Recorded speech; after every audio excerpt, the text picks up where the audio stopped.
5 on Your Side at 10 starts now. On the very day the president signs his One Big Beautiful bill, we could be looking at a fairly large crisis. people in rural Missouri sound the alarm, concerned about the future of their health care. This steamy pattern reaches its peak Saturday. That's ahead of shower and thunderstorm chances returning for some of us by Sunday. We're timing out those impacts. But first tonight, St. Louis celebrates. We're fortunate to live here in this beautiful country. We're there as 4th of July festivities unite the community. And tonight's fireworks spectacular over the St. Louis Arch just wrapped up minutes ago. We want to thank you for joining us on this Independence Day. I'm Brent Sullivan. 5 on Your Side's Mark Maxwell was there for Celebrate St. Louis all day long. Let's take a look at his report. It doesn't get much more American than this.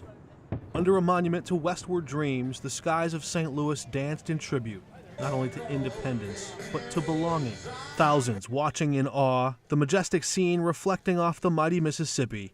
Many staked out their spot hours in advance. Because it's our birthday, America's birthday.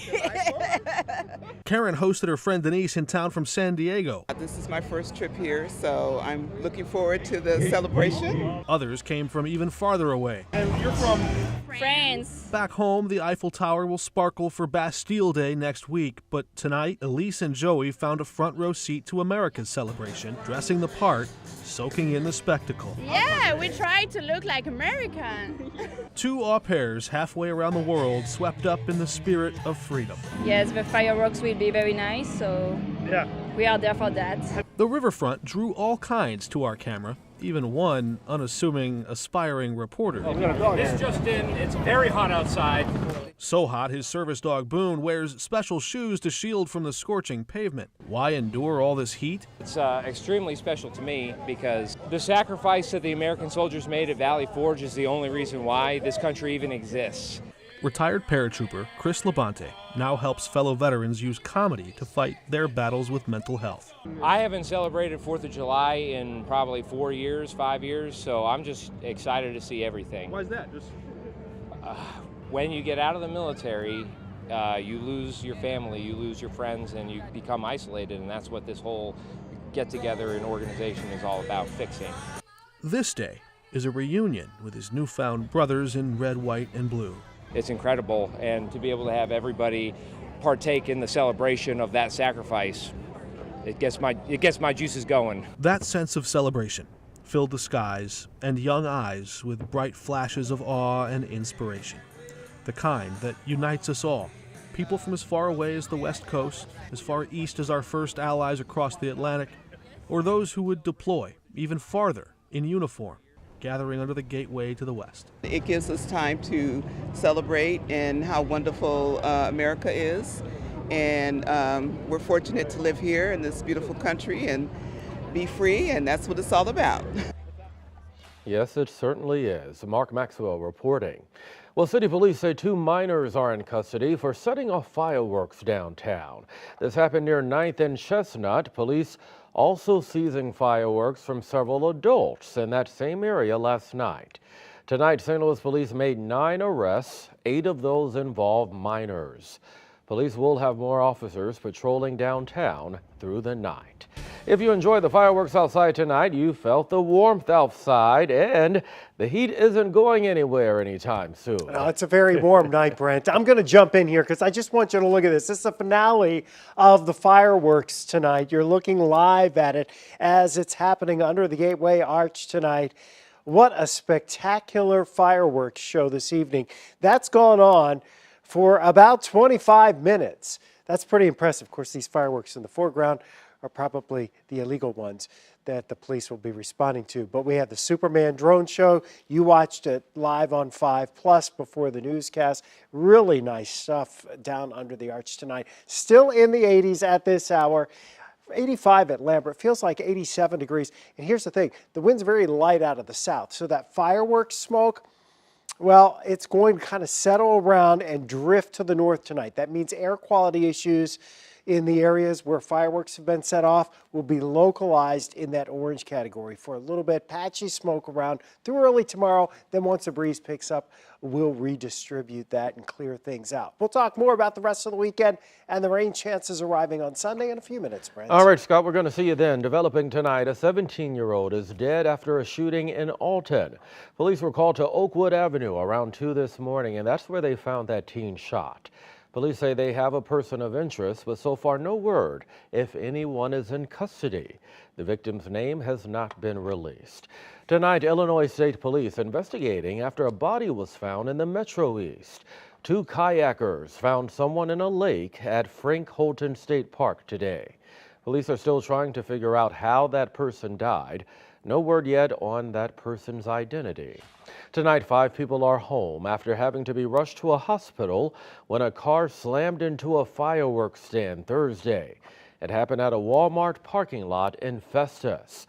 4 adults and a 6-year-old were all hurt. 5 on your side, Justina Cornell is in Jefferson County speaking with one of those victims. This Festus fireworks tent shuts down on 4th of July, one of the busiest days of the year. Fireworks are shipped off. Thousands of dollars in inventory damaged. That's because on the eve of Independence Day, officials say an 84-year-old man was backing up his minivan and slammed into this tent. 5 people were hurt, including a 6-year-old boy who was under the car but crawled out.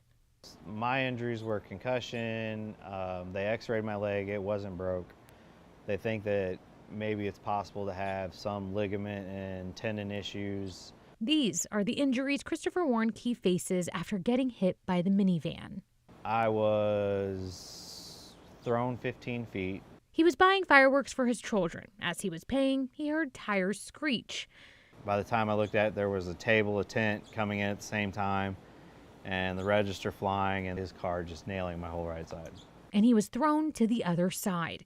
It's amazing that there was no more really bad injuries, considering how hard he was coming in, and it was just like a flash. In a flash, confusion and chaos took over. Now Warnke just wants clarity and closure.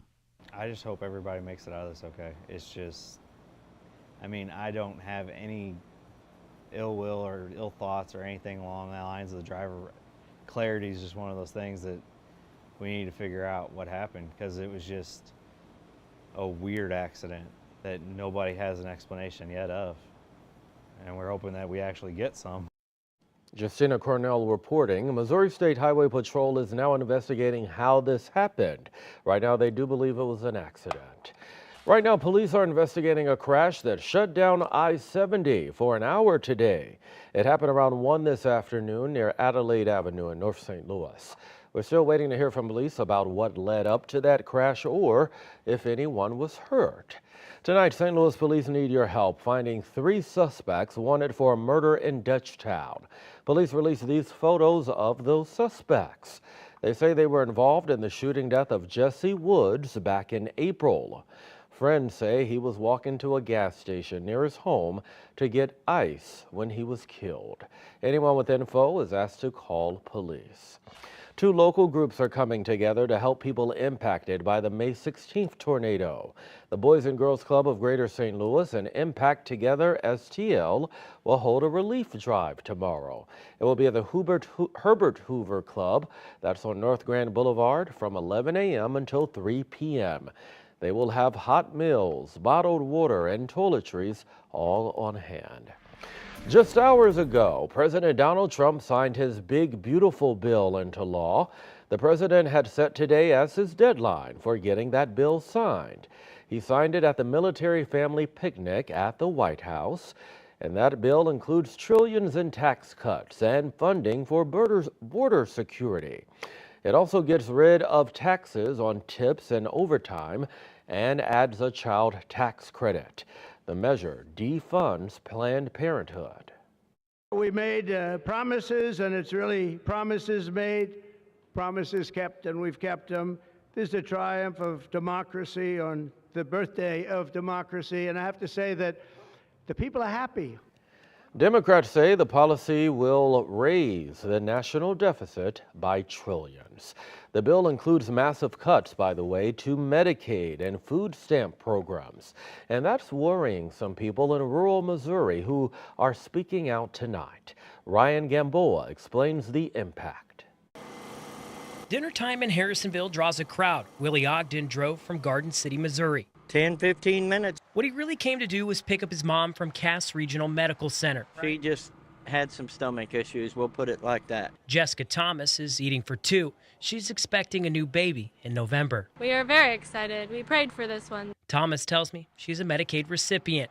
Access to her local hospitals sometimes isn't enough. She's a high-risk pregnancy, and in her first delivery, Kansas City was her only option. An hour drive can definitely change a lot of things. The GOP-led Big Beautiful Bill that passed the Senate on Tuesday would cut over $1 trillion in Medicaid benefits. The Kaiser Family Foundation reported in May that 2 in 7 Missouri Medicaid recipients live in a rural area. Half of those recipients are children. The Missouri Hospital Association tells me changes to Medicaid will impact hospital service reimbursements, meaning some rural hospitals may need to cut services. We could be looking at a fairly large crisis relative to overall funding for hospitals through Medicaid and then the structure of our rural health delivery system. Dinner might look different for Thomas, as she could be forced to pay for health care out of pocket. Lucky right now that we're able to have access to that. Ogden, he worries about his neighbors and the food taken from their plates. Put yourself in our shoes. Rural communities don't have a lot of money. We work hand to mouth. Put yourself in our shoes that don't make a lot of money,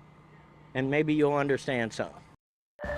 Even more 4th of July fun taking over our area. It's a great opportunity to celebrate. A lot of the community is very involved with it. The Independence Day events as we head into the holiday weekend.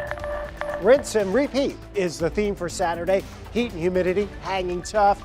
The changes coming Sunday, though, that may give a few of us a good drenching.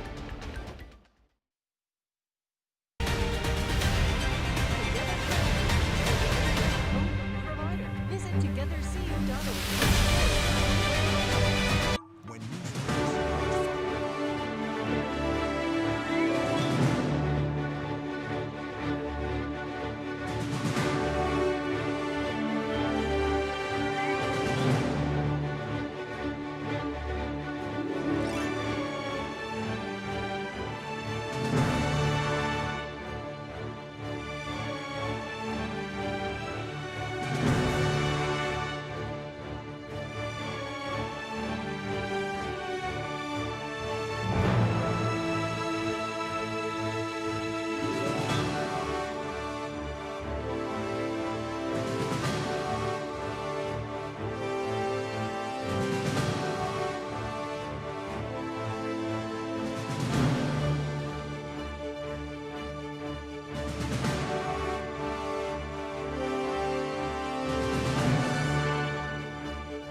Just hours ago, the Webster Groves Community Days Parade marched through town. The parade featured dozens of floats And the festivities didn't stop there. After the parade, a Community Days Carnival at the Lions Club. In the last hour, fireworks went off in Webster Groves over at Memorial Field. Well, today the Bridgeton 4th of July parade got a little bigger thanks to some out-of-state help.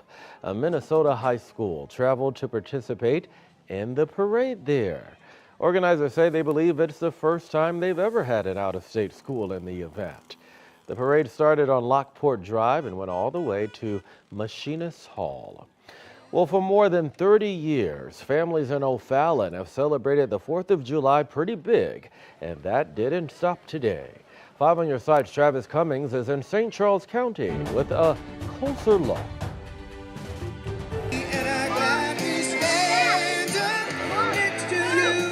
A melodic march down Main Street.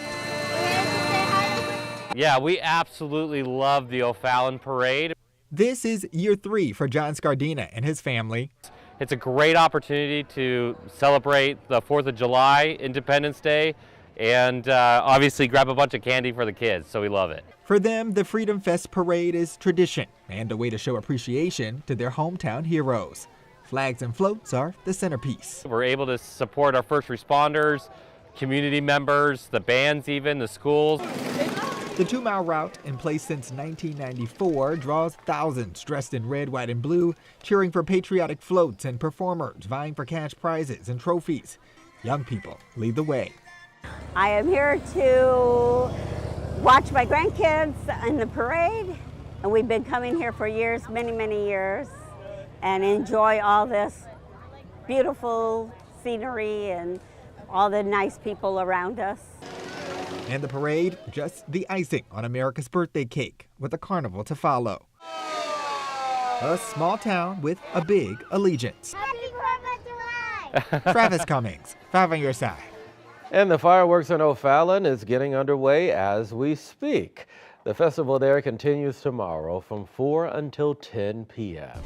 Let's see how the weather will hold up for that big event. Chief Meteorologist Scott Connell back now. You know, it's pretty hot, but it is summer, so it makes sense. You know, it's typical. We have the summertime heat and humidity. What we didn't get today and what we don't expect tomorrow are the typical afternoon showers and thunderstorms. This pattern's conducive to kind of squashing that activity, which is good for our 4th of July festivals that carry on tomorrow and in some cases go on into Sunday. There's a look out into St. Charles. You can see a little bit of that fireworks smoke there in the distance. There's a fair amount of fireworks still going off across the area. Here's a look down in Arnold and Jefferson County. We have some fireworks still happening. That shot has gotten noticeably smokier within the last hour or so. We are talking temperatures still above 80 degrees. Even in the outlying areas, you're in the upper 70s, close to 80 degrees. The showers and storms are all off to our west, and they should stay there tomorrow. Low to mid 90s for highs. It will feel like it's 95 to 97 tomorrow afternoon. And as the breeze picks up tomorrow morning, we should mix out the smoke. So that'll linger with some poor air quality overnight, and then we'll get rid of that.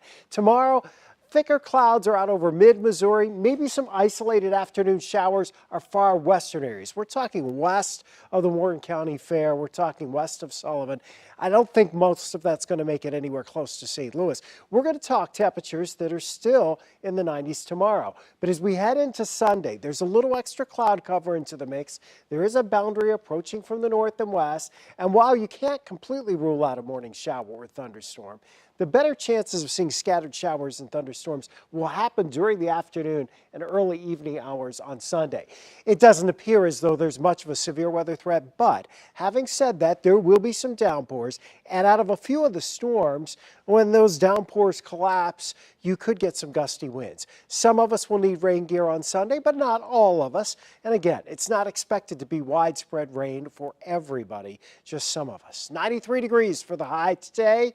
74 is our low this morning. It's still 85. Dew points are in the mid-60s, and they'll stay on the high side tomorrow and get even higher even into Sunday and Monday when we have dew points in the lower 70s. That means Sunday into Sunday evening, scattered showers and thunderstorms. We probably have a bit of a break on Monday in that rain chance, but Tuesday into Wednesday and Thursday, some more disturbances sliding through to work with that warm, muggy air. So the potential for some showers and thunderstorms there. Temperatures are in the upper 80s, lower 90s. right into early next week. Tomorrow's probably the hottest day out of the next 10. And the rain chances really seem pretty consistent from They're day to day. consistent, but it's scattered, so Got it. not everybody Yeah. gets wet. No downpour, really. All right, my friend, thank you much. We've got Corey standing by. The Cardinals had a 4th of July to forget. The Blues have found themselves in an interesting trade rumor, and the greatest eater of all time dominated another Independence Day. Sports is up after the break.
Cardinals and Cubs at Wrigley Field on the 4th of July is about as close to a perfect baseball scenario as you can get. Just one problem. The Cubs had planned on replicating this iconic scene from a Bugs Bunny cartoon. The Cardinals, well, they weren't in on the joke. I'm not going to do traditional highlights of this one. I'm just going to show you all 8 Cubs home runs. Miles Mikolas gave up 6 of them. It is a Cardinal record for home runs given up by a pitcher in a game. 2 of Chicago's homers came from Pete Crow Armstrong, and 3 came from Michael Busch. The 8 total dingers are the most by the Cubs in a game in franchise history, and the most given up by a Cardinals team in a single game in St. Louis history. The Cubs won 11-3 to extend their central lead to 6.5 games over the Cardinals, but all anyone is talking about after this one is the home run history. It's the coolest. There's a lot of history that has, been created at this ballpark, and good group of guys to add to that with. It has been a busy week of news for the St. Louis Blues. The roster will look a bit different next season after a few signings and one big trade. But could there be yet another move on the horizon? There's a bit of smoke out there around the Blues' interest in Buffalo Sabres defenseman Bowen Byram. Yesterday, the Athletic's Jeremy Rutherford reported that the Blues have been, quote, trying hard to get him. Byram is a 24-year-old defenseman who just put together a 38-point season in Buffalo. Here's what Doug Armstrong said yesterday about the current state of his roster. You don't have to be a rocket scientist to look at our roster and see where it is, and I don't see a lot of changes now. With the caveat, I could go back there and I could be out here in an hour and a half, but I don't see it. I think we're excited about this group, and I hope we're better. This 5 on Your Side St. Louis City SC coverage is sponsored by Together Credit Union. City SC is spending their holiday weekend out in Utah. They will play Real Salt Lake tomorrow night. And they will likely be significantly shorthanded, with the injury list getting longer and longer. Sure, it's a setback, but the players are not using it as an excuse. You know, when you get out on the field, I think the entire team, the staff, the club, you know, has faith in the 11 that we're putting out and the guys coming in. So you try not to dwell on it too much because you can't really control that stuff. And I think, you know, as an athlete, you have to focus on what you can control because there's so many things that you can't. Babe Ruth, Wayne Gretzky, Tom Brady, Joey Chestnut. He's one of the GOATs, and he made his return to the Nathan's Hot Dog Eating Contest today at Coney Island. Chestnut was banned last year after a contract dispute, but he returned like he never left. 70.5 hot dogs and buns down in 10 minutes to easily cruise to his 17th mustard belt.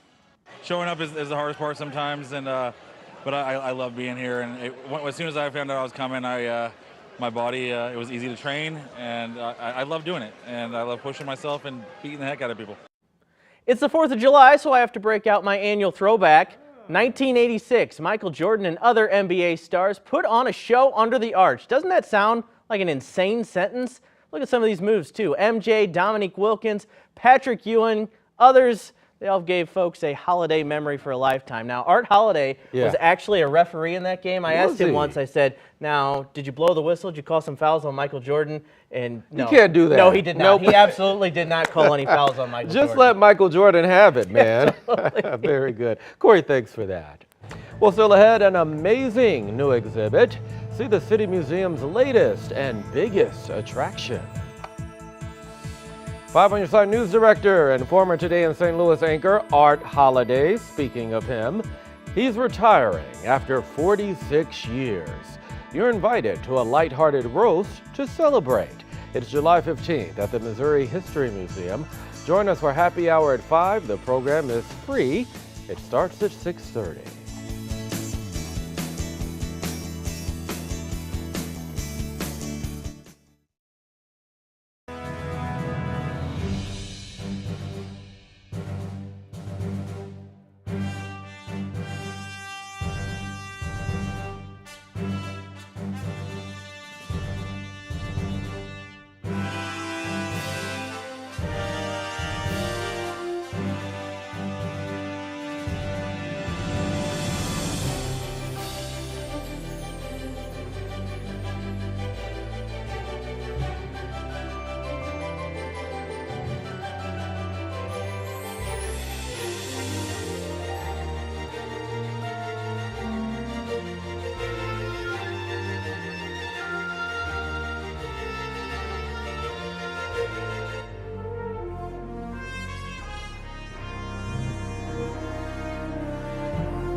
Well, the City Museum has a new challenge for visitors. The museum opened a brand new labyrinth today.